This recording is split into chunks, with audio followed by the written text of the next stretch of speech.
Welcome to the Traver Gallery. We're very, very excited to have you join us here for this exhibition. This is the work of Don Scott. This is Anne Focke here, who is going to walk through the show with us and take just a quick glance of what we're doing here.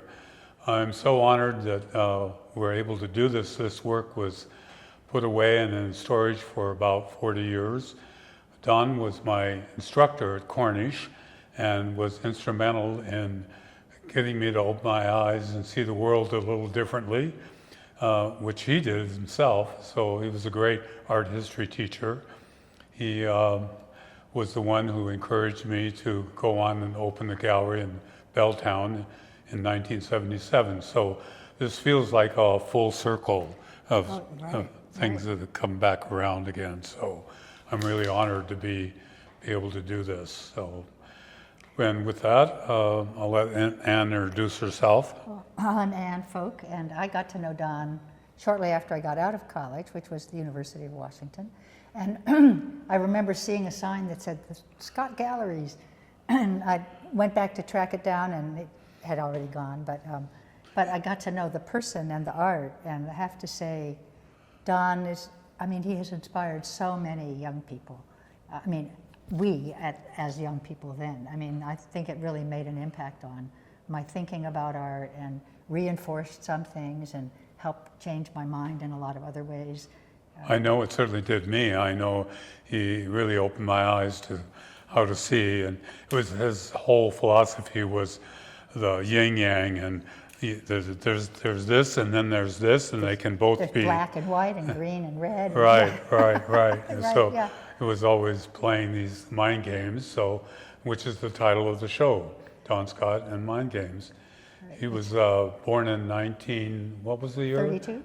1932, and passed, at a fairly young age at 52. So yeah. I think he was 52. Was it? Yeah. Yeah. So, too soon. Yeah, it was way too soon. But he got so much in. I mean, it's like you sometimes think of an artist and you think of them having a style, and I don't know that you could say that about Don. Other than that, he dealt with ideas, and he dealt. I mean, one of the things I love is that if you look at one of his typography pieces, they're so precise and so clean, and yet the ideas are just like all over the place, right? I mean, so there's this nice counterbalance between precision and clarity and just wild ideas. It's, right. We can start a walkthrough of the show. Let's that? start over here.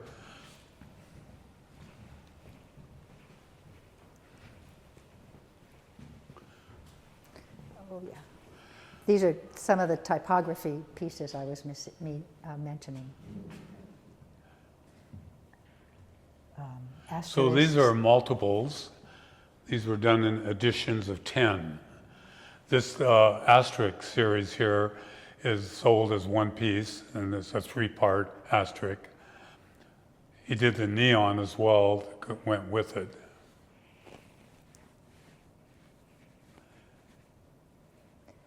And often in square formats and right. Very. He always did editions. This particular piece was in our exhibition in the gallery in Belltown. And actually, I ran an artist space up on Capitol Hill called and at the time you had the show downtown, we showed a show of his older work at Andor. Right. And so we had one wall full of postcards, because postcards was something he did for quite a long time. Right.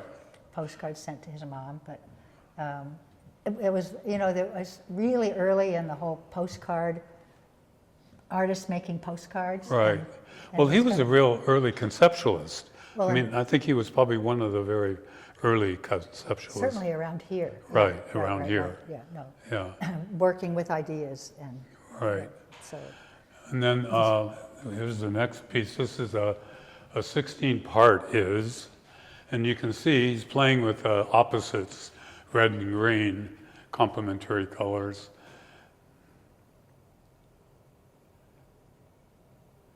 lots of life, lots of humor too. It's like word games and even word play sometimes. Right. Yeah. Oh yeah, he was always coming up with little jokes and a lot of humor in his work. This is an atlas for the universe by Don Scott, and you can see this opposites again here. Line and whole. Line and whole, unframed, framed. This is a one-of-a-kind piece here. This one actually wasn't done in an edition. This one wasn't either. No, this is a piece that he had in his gallery on East Lake. You mean that it was just installed on the wall? Yeah, it was just installed on the wall behind his desk.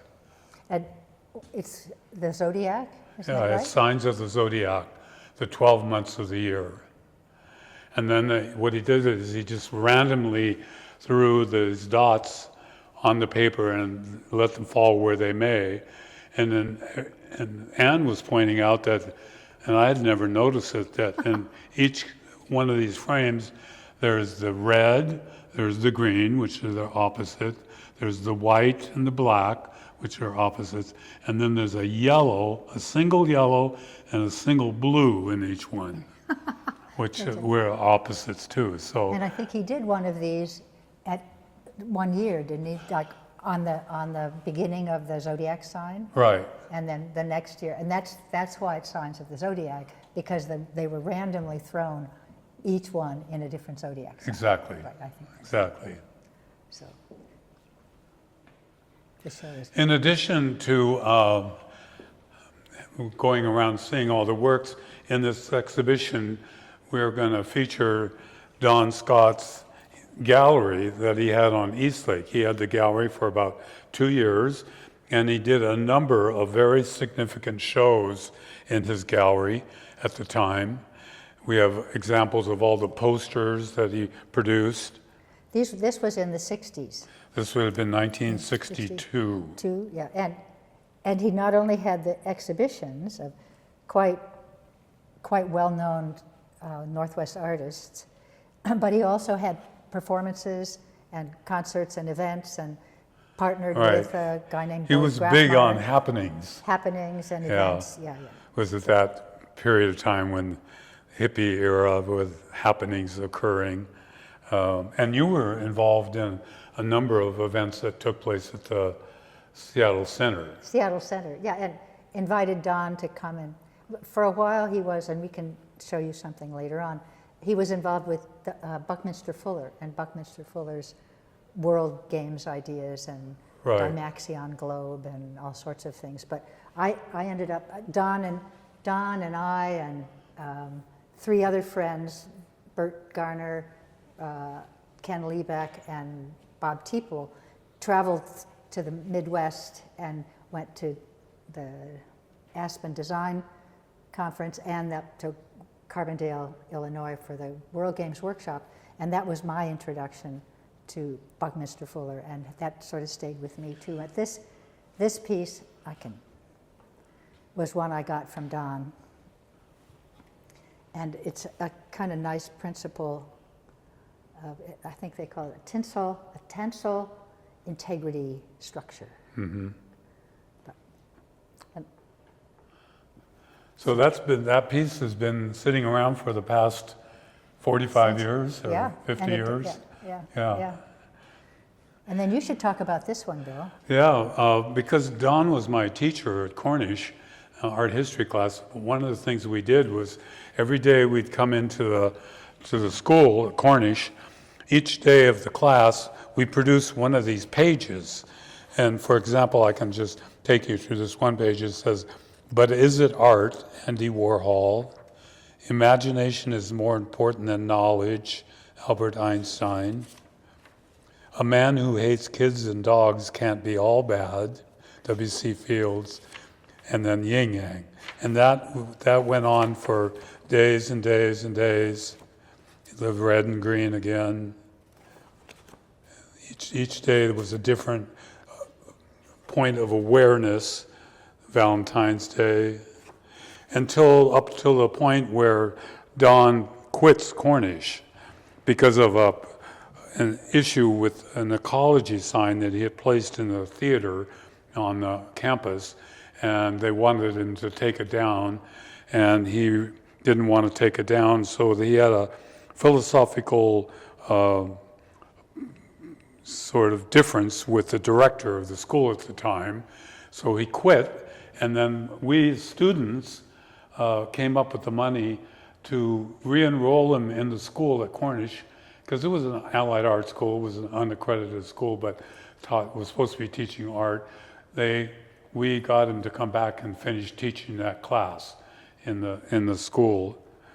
And as a result of that exchange, Don and I did a trade where I was able to get this painting that had been shown in his gallery in Belltown, on East Lake. This is from his gallery on East Lake, and it's a work study done by Chuck Close, who was a student at the University of Washington at the time, so Don included him in a show in his gallery. This piece was for sale in his gallery, and Don owned it and traded it. It was priced at $250. So having helped him get back into school, he just gave me the painting. So I've had it ever since. It's great. It's quite a story. And then there's the benchmark series. Right. When these are sort of resemble surveyor's marks, but I love his variation on a theme. Right. So if you're a part of the universe, which is huge, and of course our planet is speeding along in the universe in some unknown area, but if you want to know where you are, which surveyors did, they had the longitude, altitude, and latitude, you could have this benchmark with you and know where you were at all times. So it's sort of a pun on that idea of... Plus they embed them. Right. For directional purposes too. Right. So he went around to a number of beaches and placed these benchmarks in different parts of the city, as you can see here, throughout the city of Seattle. And this is examples of where he placed them along different. Go ahead. Right. Well, he had a project in his mind of placing these along the northwest coast, and sort of describing a really big idea, right. And that is the whole world, and embedded them. He hiked and planted them in the ground, and it was all on national park land. Right. And eventually, the Park Service discovered them and made him go back and take them all out. Right.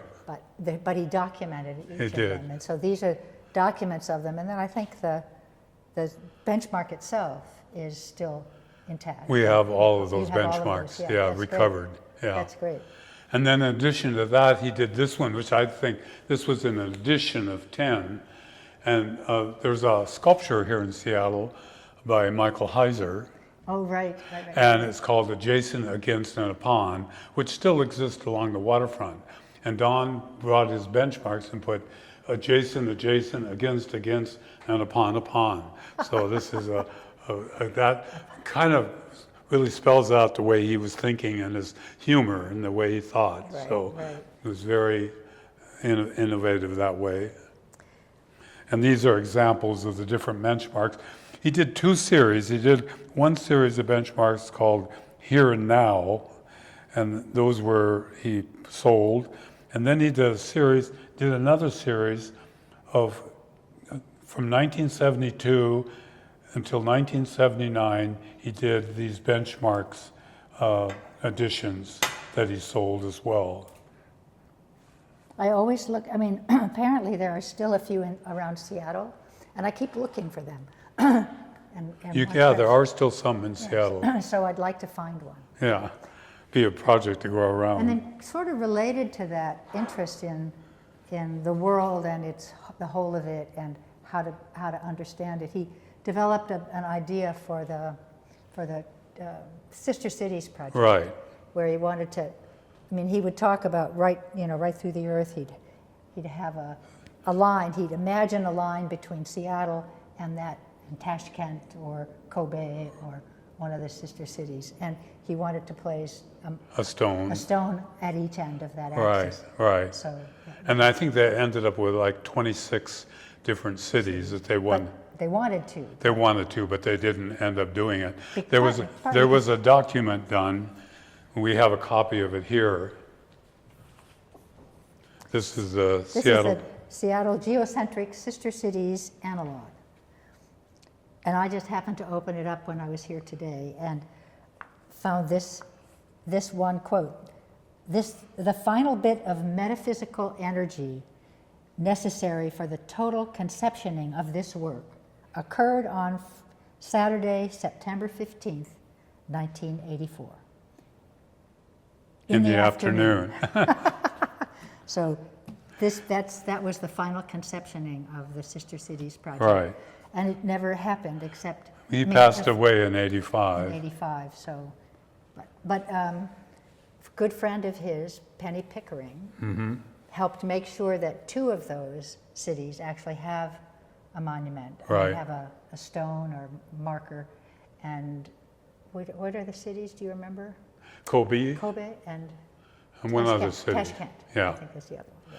So, And then in addition to having his shows in his gallery, he actually helped produce some different books. And this is one book that was a collaboration between an artist by the name of Ballantyne and Fields. Fields was the poet. And Don actually was the producer, published by the Scott Galleries. This is book number 88 of 100 that he produced. this is another one, which is a self-portrait. And it says 6 poems in the form of a self-portrait. And it's 6 little books. Maybe I'll just show one. Maybe I'll show this one. This is how do you say that word? Vertrillion? Vingitrillion. Right. Vingitrillion in numbers is, whoops.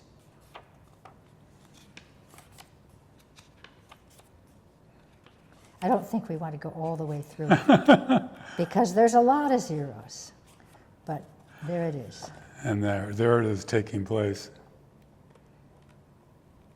So that's a vingtillion. Or So if you come into the gallery for the exhibition, you'll have an opportunity to look through these books and Carefully. to different, carefully with white gloves. No, some of these are very rare. I believe this is the only one that's no, still. I have one. Oh, you have one? I have one, but it's not in quite as good shape. Okay, But so these still exist around. And then in addition to that, we have over on this wall some other parts of the editions. This is the 4-part is. That's an edition of 10. This is a clear and concise illustration. You can see very clear. It's before and after. Again, his humor, his way of looking at things. before and after sometimes doesn't change very Right. much, I guess is the story. And the 4 columns. It was, there. Are the 4 columns still there? There used to be at There least used to be up on, right by the freeway. It right, was right, 4 columns from a church that was taken down to build the freeway. Right. But they saved 4 columns and exactly. put them in. Yeah. And then there was an exhibition of a number of artists who Those 4 did little columns, odes. they're still there. Are they still? Yeah, they're but still this there. was a show at the Manolitas Gallery, and I think this was Don's, what celebrating those 4 columns. Right, right. That was Don's contribution. This was done in 1970. And then along with his work, he did his own posters he designed for his exhibitions. This is the poster that Anne was just talking about, where we did a collaborative, where Traver Gallery did one aspect of the show, current and multiple, and then and/or did the other aspect of it, antecedents and principles. And those were made up of all the postcards. And then this was another exhibition that we did of the benchmarks in 1980. And then this is an individual poster that Don did. And then there was a very high-end gallery that showed blue chip artists in Seattle. It was called the Richard Hines Gallery. And Richard's still around. The gallery doesn't still exist, but this was a poster from that exhibition. Which focused on his benchmarks. Right, Okay. focused on the benchmarks. Right. And then the other table that we have here is, this is a table that we put together of all the different activities that went on in Belltown at the time. Belltown was really an artist community. It was, yeah. It was pretty rundown neighborhood at the Which time. is why we could afford to be there. Right, that's why we could afford to have the gallery. I think we paid $200 a month for rent or something for our space. And there was a cafe there, the Belltown Cafe, which Ben Marks ran, and it's where all the artists hung out. And there was, Don worked in the kitchen there at the Belltown. One of the ways Don was very, scrappy, innovative about the way he earned his money. Right, And he washed dishes at the Belltown Cafe. Right, And there's a right. nice photo of that. and here we have the poster for Traver Gallery, which was our first exhibition in 1977 with 7 artists. This one. So we had the 7 artists in 1977. It was our very first exhibit. So next year will be our 50th anniversary. So Amazing. So it's really Amazing. coming full circle with this exhibition. The last 3 pieces we'll talk a little bit about this was a paint by number piece you could buy, and Don painted the green and red, and it's called a self-portrait number 1 in the form of the spirit of 66 by Don Scott. And on the back it says, "Thanks, that feels good." Again, his humor. This was been stored in the collection of Michael Clow, who was a very dear friend of Don's. In this exhibition, we have the letter from Michael Clow.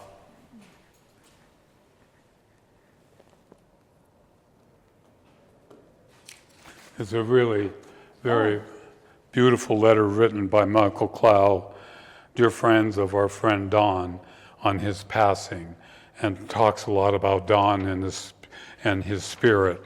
So if you have an opportunity to come to the show, this is something that would be That's great. and love to read of Michael Clow's work. Michael was an artist who lived up in the Skagit Valley on the river there for a number of years, and was a good friend of Don's. And this table right at the beginning is his early days, Yeah. photos and memorabilia from his days as a naval navigator? No, He was, yeah. naval navigator. Here he is in Yokosuka, Japan, with his buddies. This was the enlistment, if you were enlisted man's club in Yokohama. So you can, Here he is in a high school picture. Here he is again with his jumpsuit. Here he is out in the wilderness fishing. but it's a nice way to preserve his memory, his spirit.